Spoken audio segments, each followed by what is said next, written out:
Shalom, selamat pagi Bapak Ibu Saudara-saudara. Kembali dari Bukit Sion Makale, kami menyapa kita sekalian dengan harapan kasih dan setia Tuhan menyertai kita senantiasa. Kita akan membaca firman Tuhan sesuai dengan renungan harian Gereja Toraja. Hari ini Sabtu 11 September 2021. Dari kitab Yakobus pasal 2 ayat 1 sampai ayat 13. Yakobus pasal 2 ayat 1 sampai ayat 13. Namun sebelum membaca dan merenungkan firman Tuhan, mari kita berdoa. Maha kasih Engkau ya Tuhan, kasih-Mu nyata dalam seluruh kehidupan kami. Engkau selalu setia di balik ketidaksetiaan kami. Ampuni kami Tuhan untuk semua itu. Kami akan mengawali kehidupan kami hari ini. Kami akan mengawali aktivitas kami hari ini dengan membaca firman-Mu terlebih dahulu, dengan mendengarkan firman-Mu terlebih dahulu, dengan merenungkan firman-Mu terlebih dahulu. Kami sungguh menyadari ya Tuhan, jika kami terbatas dalam menyelami firman-Mu. Karena itu kami memohon kuasa Roh Kudus untuk menyertai kami, agar kami boleh memahami firman-Mu dan melakukan dalam seluruh kehidupan kami. Di dalam nama Yesus Kristus, kami sambut firman-Mu. Amin. Firman Tuhan dari Yakobus pasal 2 ayat 1 sampai 13 berbunyi, jangan memandang muka. Saudara-saudaraku, sebagai orang yang beriman kepada Yesus Kristus, Tuhan kita yang mulia, janganlah iman itu kamu amalkan dengan memandang muka. Sebab, jika ada seorang masuk ke dalam kumpulanmu dengan memakai cincin emas dan pakaian indah, dan datang juga seorang miskin ke situ dengan memakai pakaian buruk, dan kamu menghormati orang yang berpakaian indah itu, dan berkata kepadanya, silakan Tuhan duduk di tempat yang baik ini. Sedang kepada orang yang miskin itu, kamu berkata, berdirilah di sana atau duduklah di lantai ini dekat tumpuan kakiku. Bukankah kamu telah membuat pembedaan di dalam hatimu dan bertindak sebagai hakim dengan pikiran yang jahat? Dengarkanlah, hai saudara-saudara yang kukasihi. Bukankah Allah memilih orang-orang yang dianggap miskin oleh dunia ini untuk menjadi kaya dalam iman dan menjadi ahli waris kerajaan yang telah dijanjikannya kepada barang siapa yang mengasihi Dia? Tetapi kamu telah menghinakan orang-orang miskin. Bukankah justru orang-orang kaya yang menindas kamu dan yang menyeret kamu ke pengadilan? Bukankah mereka yang menghujat nama yang mulia, yang olehnya kamu menjadi milik Allah? Akan tetapi, jikalau kamu menjalankan hukum utama yang tertulis dalam kitab suci, kasihilah sesamamu manusia seperti dirimu sendiri, kamu berbuat baik. Tetapi, jikalau kamu memandang muka, kamu berbuat dosa, dan oleh hukum itu menjadi nyata bahwa kamu melakukan pelanggaran. Sebab barang siapa menuruti seluruh hukum itu, tetapi mengabaikan satu bagian daripadanya, ia bersalah terhadap seluruhnya.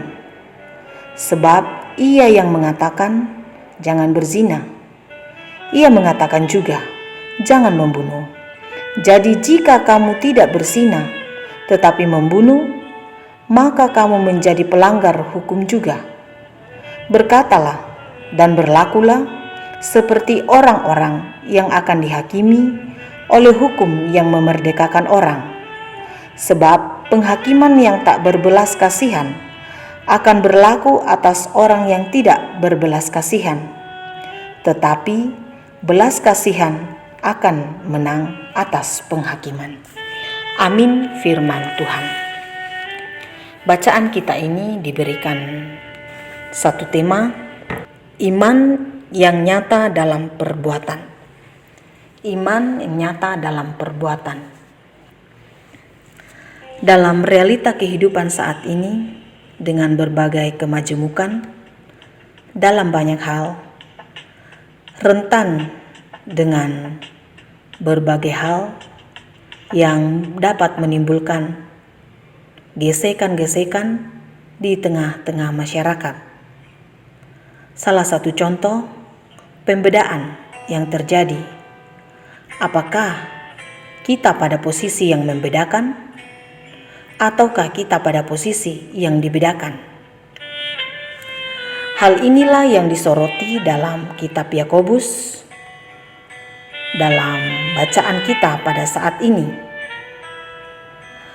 Melalui surat pastoral yang ditujukan kepada semua orang Kristen yang tersebar di seluruh wilayah Kekaisaran Roma, 12 suku yang ada di perantauan, Yakobus hendak memberikan contoh bagaimana iman yang nyata dalam perbuatan. Dan tentu perbuatan yang dimaksud di sini adalah memandang muka. Ilustrasi yang disampaikan Yakobus dalam bacaan ini, yakni ada 2 orang yang masuk ke dalam sinagoge, yang satu orang terpandang datang dengan memakai cincin emas dan pakaian indah, dan yang satu lagi orang miskin yang datang dengan pakaian buruk. Cara penyambutan terhadap kedua orang tersebut sangat berbeda. Kepada orang yang terpandang mendapat penyambutan yang super baik, sedangkan kepada yang datang dengan pakaian buruk tidak mendapat penyambutan atau penerimaan yang baik. Ayat 2 sampai ayat 3 bacaan kita. Karena itu, melalui bacaan ini, Yakobus mau menekankan tentang sikap tersebut. Tentu jika kita melihat dan memaknainya, kita setuju jika dikatakan bahwa perlakuan tersebut adalah model penerimaan dan penyambutan yang sangat diskriminatif. Model seperti itu sama sekali tidak memperlihatkan sikap beriman kepada Yesus Kristus Tuhan kita.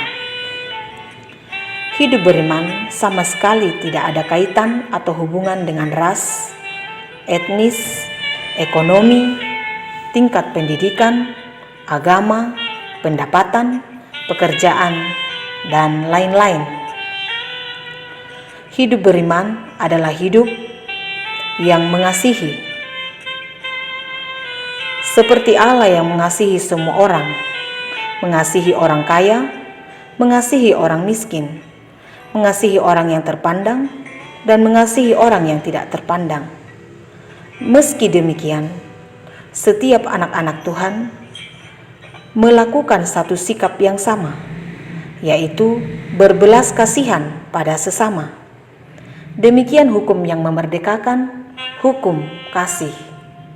Karena itu, perlakuan memandang muka menjadikan seseorang sebagai hakim dalam pemikiran yang jahat kepada sesamanya. Dan tentu sikap seperti ini dianggap tidak menghormati Tuhan dan dilihat sebagai dosa karena melanggar hukum, yaitu hukum kasih. Nah, Bapak Ibu Saudara-saudara, gereja sebagai pribadi pun, gereja sebagai organisasi dipanggil untuk melayani semua orang tanpa ada batasan-batasan tertentu dan tanpa ada pembedaan-pembedaan dari segi status sosial. Jelas sekali dalam bacaan ini mengatakan bahwa sikap membeda-bedakan adalah dosa dan merupakan suatu pelanggaran.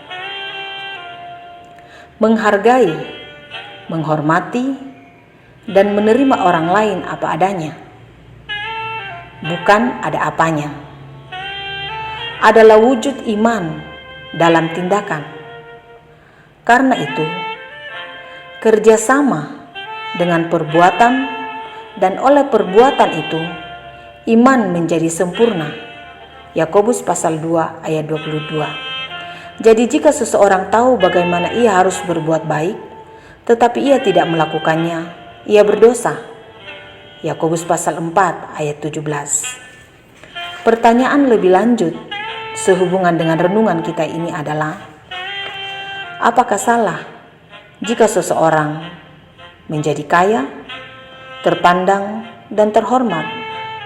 Atau apakah salah jika kita memperlakukan seseorang secara terhormat? Atau apakah salah jika kita menggunakan cincin emas, pakaian indah, dan segala sesuatu yang indah tersebut? Dan apakah salah menjadi orang yang miskin? Sebenarnya Bapak Ibu Saudara-saudara, penekanan bacaan ini bukan pada orang kaya, orang miskin, orang terpandang, orang terhormat. Esensinya, bagaimana seorang yang beriman mewujudkan iman kepada Yesus Kristus dalam kehidupannya setiap hari, sehingga tidaklah salah menjadi orang kaya, tidaklah salah menjadi orang yang terhormat, tidaklah salah menggunakan cincin emas, tidaklah salah menggunakan pakaian yang indah, dan tentu bukanlah keburukan kalau kita menjadi orang miskin. Bahwa semua manusia adalah ciptaan Tuhan yang punya posisi yang sama di hadapan Tuhan, yang punya tempat yang sama di hadapan Tuhan. Dan itulah makna hukum kasih. Kasih kepada Tuhan, kasih kepada sesama. Sebagaimana Tuhan mengasihi semua orang, mengasihi orang miskin, mengasihi orang yang kaya, maka sedemikianlah kita mestinya saling mengasihi satu dengan yang lain. Sedemikianlah kita melakukan hukum yang memerdekakan itu, sehingga tidaklah patut seseorang melakukan satu bagian daripada hukum tersebut dan mengabaikan hukum yang lain, karena hukum tersebut adalah satu kesatuan dan Tuhan menghendakinya kita melakukan hukum tersebut sebagai satu kesatuan.